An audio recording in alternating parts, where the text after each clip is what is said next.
So you're about to be a dad, man. Let's talk about that. How you feeling about that? Baby crazy. girl, right? Yeah. When's the due date?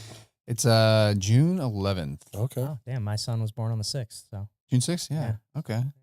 Nice, man. yeah. So nervous? How you feeling about it? It's still not real to me. Dude, it's not not until she's here, man. I always felt the same way. I was like, it didn't feel real until you're holding her and you're like, holy shit, like I have a baby now. Like at least that's how I felt, because everybody says like, are you ready? Are you ready? You're like, no, I'm not. I mean, nothing like prepares you for it. Yeah, I mean, you can read all the books in the world, but like I felt like nothing really made sense to me until you actually had the baby. Like they're here, That's where I'm at. Yeah, mentally, I agree. It's crazy to think.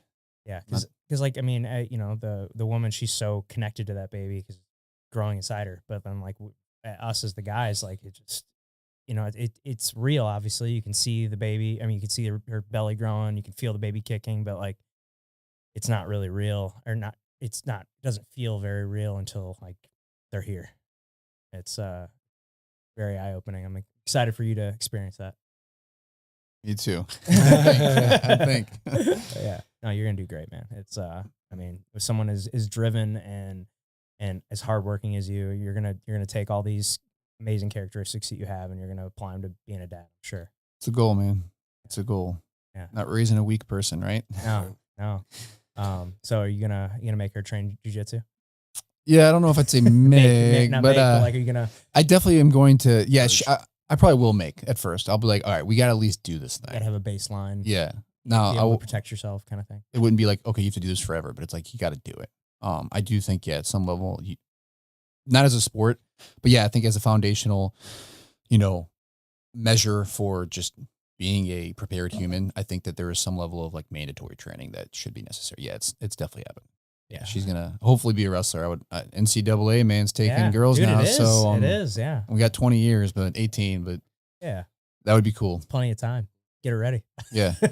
At what age do you recommend getting into wrestling and then jiu-jitsu? And I mean, I wouldn't say I'm by any means an expert on that. But I just like anecdotally speaking, you see it both ways. You get kids in too early and they just fucking get burnt out, man. But I think largely it's the way that you're doing it. Like the kids that you see get burnt out that start young, the parents are usually, because for the same reason why they're starting them young is the same reason how they're interacting with them probably too aggressively. I think it comes down to like, yeah, get them started 4 or 5 probably. But it's like, dude, let's go like twice a week, like this whole 5 days a week where you're training to be a fucking world champion. It's probably like, we don't need that. Yeah, they're going to be burnt out by the time they're 10. Yeah. So I think it's key to start them young, but not be so fucking rigid and aggressive with how you're implementing the training. Like it can't be so training based as it is just like that's exposed them to this world that could be fucking beneficial for them and their growth.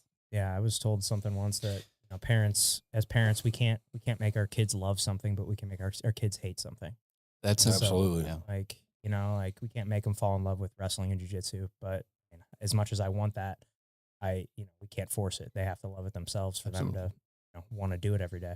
And I think a lot of that's just the pressure when you see them, like the pressure to compete, the pressure to perform. That's the big thing too. It's like, dude, like who gives a fuck if your boy at 9 years old were in state, dude? That shit doesn't fucking matter.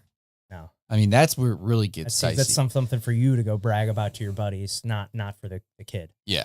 Well, that's what's crazy. So like I was in pro ball, guys, I'm playing against guys that I played with growing up, and you're like, man, I didn't think that guy was very good when we were growing up, or like went through high school, and then all of a sudden he flips a switch in college and it's a completely different baseball player. So, I mean, everybody changes, or everybody comes through or matures at a different age or different time where it finally clicks for them. So it's just like, it drives me nuts when I see kids and parents pushing for kids like, oh my God, he needs to be on this team at this age. And by then, and then I'm like, shut the fuck up. No, they don't. Yeah. Yeah. Absolutely. The goal is the end. I mean, if the goal is the end result, who cares how you get there anyway? I mean, right.